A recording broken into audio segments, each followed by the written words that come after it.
Before I say anything about Someone I Used to Know by Patty Blount, I want to give a trigger warning.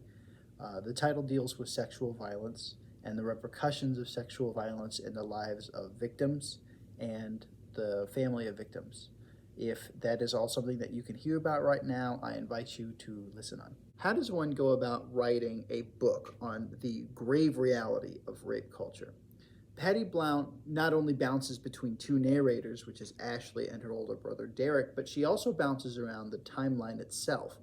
One key scene that is missing from the timeline is the crime itself, which masterfully creates a haunting atmosphere throughout the text.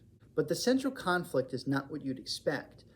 While Ashley's violation is incredibly important to her character arc, the primary issue is the rift caused between Ashley and Derek, survivor and family to survivor.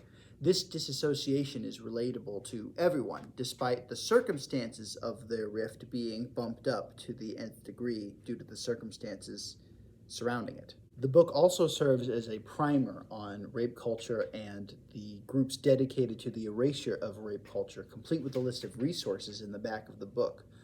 Now, as a guy looking in from the outside, Blount's depiction of rape culture as a constant in the lives of women and girls it felt like a dystopian novel. It was very eye-opening. As I'm reading all of the Gateway nominees for this year, it's difficult not to draw comparisons. One similarity between this book and Neanderthal Opens the Door to the Universe by Preston North is that both lead characters hang everything on a video depicting their experiences. Kids have technology now, which allows them to communicate in ways unavailable to literary heroes of the past. The closest comparison might be a speech or a newspaper article, but in both of these books, the author, through their characters, chooses to hang an emotional climax on a video that the readers cannot see.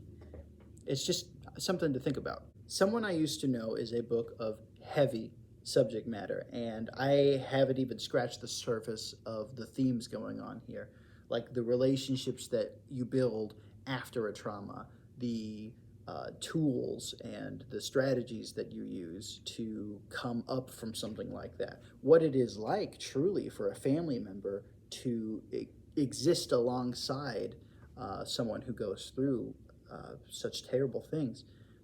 I think it's a book that everyone should read, which is why I'm giving it a library review of Rent It.